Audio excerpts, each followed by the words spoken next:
Assalamualaikum warahmatullahi wabarakatuh. Baiklah, kami dari kelompok 8 akan mempresentasikan hasil diskusi kami mengenai modal pendidikan orang dewasa. Nama saya Adinda Putri Dwi Fani, bersama dua rekan saya Uswatul Hasanah dan Feni Ferulia. Pendidikan orang dewasa. Model pembelajaran. Model pembelajaran yaitu suatu perencanaan dan suatu desain yang digunakan sebagai pegangan dalam merencanakan pembelajaran kelas. Ada beberapa pendapat menurut ahli. Yang pertama, Arens dalam Triathlon, model pembelajaran menunjukkan pada strategi pembelajaran yang akan dipakai, termasuk di dalamnya sasaran-sasaran pengajaran, tahap-tahap pada setiap aktivitas pembelajaran, lingkungan pelajaran, serta manajemen ruang belajar. Yang kedua, Joy dan Welly atau 1979 dalam Mulyani Sumantri, pembelajaran adalah kerangka konseptual yang menggambarkan prosedur yang runtut dalam menyesuaikan pengalaman pelajar untuk meraih tujuan pembelajaran tertentu serta memiliki fungsi sebagai pegangan pada desain tertentu serta memiliki fungsi sebagai pegangan bagi para pendesain pembelajaran serta para pengajar dalam rancangan dan melaksanakan aktivitas mengajar.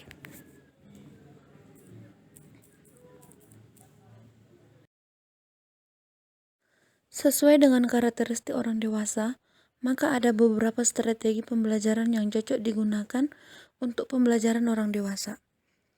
Yang pertama, model pembelajaran daur pengalaman berstruktur dan analisis peranan. Model pembelajaran ini untuk analisis peran peserta dapat menggunakan metode ATMAP atau arahan terapan masalah dan peran. ATMAP yaitu upaya meningkatkan kemampuan analisis sekaligus penghayatan peserta terhadap perannya dalam menyelenggarakan program dalam masyarakat. Aplikasinya berupa A. Arah program dan arah tugas. B. Terapan program dan tugas. C. Masalah terapan program dan terapan tugas. D. Alternatif pemecahan masalah terapan program dan terapan tugas. Dan yang terakhir, peranan tugas. 2. Model latihan penyelidikan atau inquiry training model.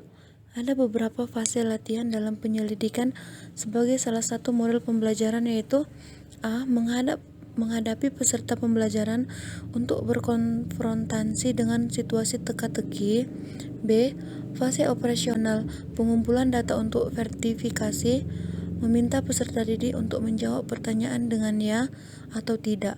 Penyelenggaraan serangkaian eksperimen mengenai lingkungan situasi masalahnya. C. Operasi pengumpulan data untuk eksperimentasi. D. Peserta belajar menyampaikan informasi dari pengumpulan data mereka dan menjelaskan masalahnya sebaik mungkin. E. Pengajar dan peserta bekerja sama menganalisis setiap strateginya. 3. Model pembelajaran Advanced Organizer. Advanced Organizer adalah materi pengenalan yang disajikan lebih dahulu dari tugas pembelajaran yang tingkat abstraksinya lebih tinggi dibanding dengan tugas pembelajaran itu sendiri. Tujuannya adalah untuk menjelaskan, mengintegrasikan, dan mengembangkan materi dalam tugas pembelajaran dengan materi yang telah dipelajari lebih dahulu. Di samping itu, juga ada membantu peserta didik agar dapat membedakan materi baru dari materi pembelajaran yang telah diberikan. Pembelajaran orang dewasa. Andragogi adalah konsep pembelajaran orang dewasa yang telah dirumuskan dan diorganisasikan secara sistematik sejak tahun 1920. Pendidikan orang dewasa adalah suatu proses yang menumbuhkan keinginan untuk bertanya dan belajar secara berkelanjutan sepanjang hidup. Pembelajaran adalah suatu proses berubahnya perilaku dikendalikan agar sesuai dengan harapan Smith atau 1982 menyatakan terdapat 6 masalah pembelajaran untuk orang dewasa.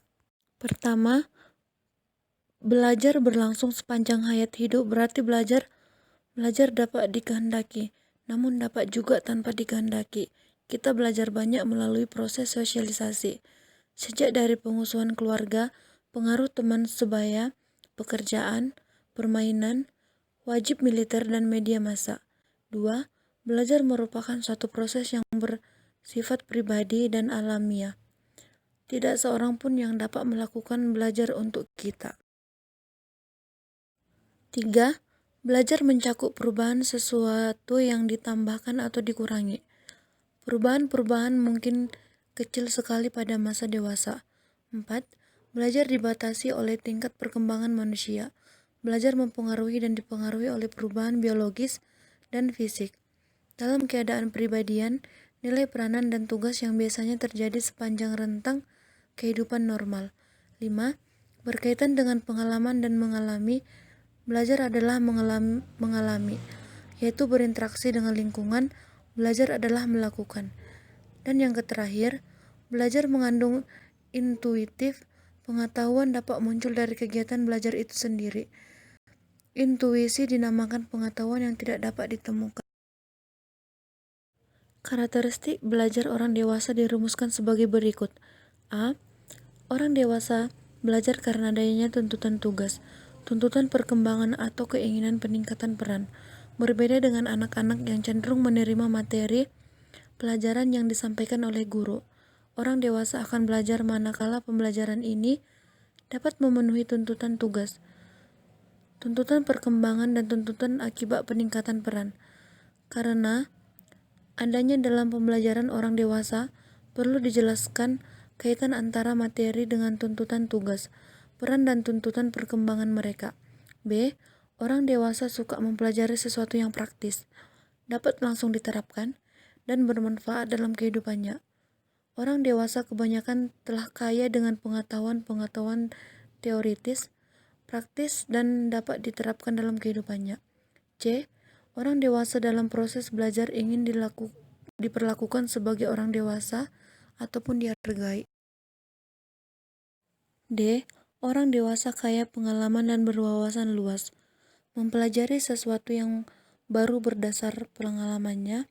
Setiap orang dewasa umumnya memiliki pengalaman yang sangat luas, utamanya dalam bidang yang ditekuninya. Sebaiknya cara mempelajari sesuatu yang baru dimulai dari pengalaman-pengalaman mereka. E. Orang dewasa belajar dengan cara berbagi pendapat bersama orang lain. Karena mereka kaya pengalaman, berbagai pendapat merupakan salah satu cara efektif mereka dalam belajar. F. Orang dewasa mempertanyakan mengapa harus mempelajari sesuatu sebelum mereka mempelajari sesuatu. Jika anak-anak cenderung menerima topik pembelajaran, orang dewasa perlu mengetahui bahwa hal-hal yang mereka pelajari merupakan hal yang bermanfaat langsung bagi mereka. G. Orang dewasa belajar dengan memecahkan masalah tidak berorientasi pada bahan pelajaran. Jika hal yang dipelajari dalam pelatihan dapat memecahkan masalah yang dialami, maka mereka akan belajar dengan baik. H. Orang dewasa menyukai suasana pembelajaran yang membangkitkan kepercayaan diri. Hal ini berkaitan dengan keinginan untuk dihargai. Mulailah pembelajaran dengan hal-hal yang mudah sehingga kepercayaan diri mereka meningkat. I. Orang dewasa memerlukan waktu yang lebih panjang dalam belajar karena perlu memvalidasi informasi baru. Orang dewasa tidak sekedar menerima informasi, melainkan memvalidasi informasi berdasarkan pengalaman-pengalaman mereka. J. Orang dewasa akan melanjutkan proses belajar jika pengalaman belajar yang dilaluinya memuaskan. Kondisi pembelajaran orang dewasa. Kondisi pembelajaran yang dapat diterima oleh orang dewasa itu adalah jika pengajar tidak terlalu mendominasi kelas, mengurangi banyak bicara, tapi mengupayakan orang dewasa untuk menemukan pilihan untuk mengembangkan kepribadian mereka. Seorang pengajar yang baik harus lebih berusaha untuk mendengarkan dan memperoleh gagasan seseorang, serta menilai dan menjawab pertanyaan dari mereka.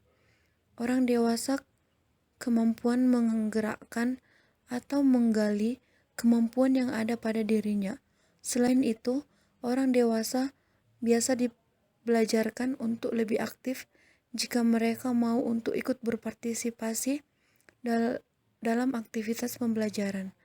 Jika mereka dilibatkan untuk memberikan dukungan dan pikiran dan gagasan, mereka akan merasa dihargai serta memiliki harga diri di depan teman biasanya. Tahap pelaksanaan belajar orang dewasa.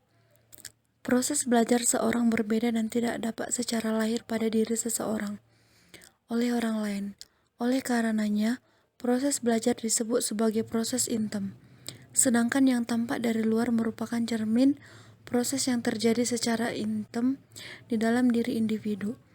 Proses ekstrim ini yang menunjukkan apakah dalam diri seseorang terjadi proses belajar atau tidak. Proses belajar dalam diri seseorang yang sedang belajar melalui 6 tahap, yaitu yang pertama, motivasi.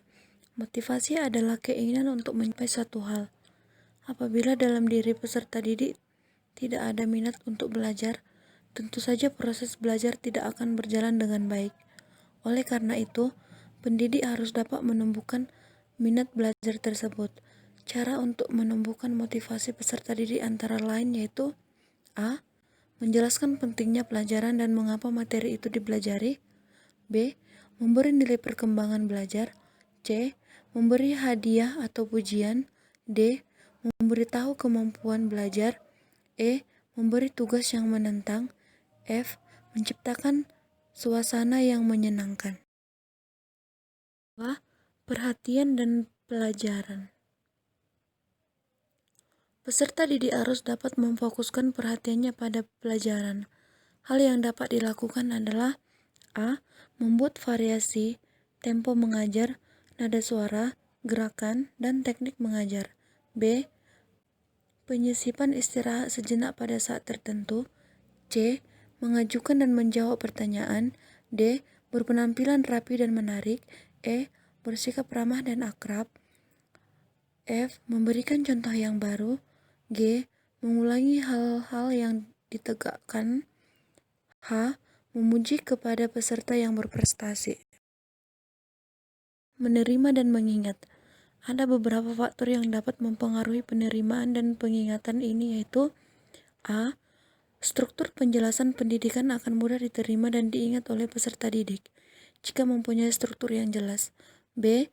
Makna jika suatu pembelajaran ada hubungannya dengan pengetahuan yang telah dimiliki peserta didik, maka pembelajaran tersebut akan lebih bermakna dan akan lebih mudah diterima dan diingat. C. Pengulangan suatu pembelajaran akan meningkatkan daya ingat peserta didik. D. Intervensi adalah kekelautan dalam pikiran seseorang yang sedang belajar akibat terlalu banyak menerima pembelajaran sehingga pembelajaran tersebut menjadi mendesak-desak dalam pikirannya. E. Reproduksi. Agar peserta didik sungguh melakukan reproduksi, pendidikan butuh menyampaikan pelajaran dengan cara mengesahkannya. F. Generalisasi. Peserta didik harus sanggup menerima hal yang sudah dipelajari di tempat berbeda serta dalam medan yang lebih luas. Menerapkan apa yang telah disampaikan dan umpan balik untuk meyakinkan bahwa warga belajar terlalu benar-benar memahami sehingga pembimbing bisa memberikan tugas atau tujuan yang harus diselesaikan oleh peserta. Bentuk tes bermacam-macam dapat secara tertulis seperti A. Esai. B. Pilihan ganda. C. Memasangkan. D. Benar salah. E. Isian biasa juga lisan. Seterusnya, pengajaran harus memberikan umpan balik berupa uraian mana yang benar dan mana yang salah. Dengan umpan balik seperti itu, warga belajar dapat mengerti seberapa jauh mereka memahami apa yang disampaikan dan bisa mengoreksi diri pribadinya. Baiklah, dari materi di atas dapat kami simpulkan bahwa belajar merupakan salah satu kebutuhan hidup manusia yang vital dalam usahanya untuk mempertahankan kehidupan dan mengembangkan dirinya dalam kehidupan bermasyarakat dan bernegara. Dirasakannya belajar sebagai suatu kebutuhan yang vital karena semakin pesatnya kemajuan ilmu pengetahuan dan teknologi yang menimbulkan berbagai perubahan yang melanda dari segala aspek kehidupan dan penghidupan manusia. Tanpa belajar, manusia akan mengalami kesulitan dalam menyesuaikan diri dengan lingkungannya dan tuntutan hidup, kehidupan dan penghidupan yang senantiasa berubah. Itulah hasil presentasi kami. Bila ada kekurangan dan salah kata, mohon maaf. Wabillahi taufik wal hidayah. Wassalamualaikum warahmatullahi wabarakatuh.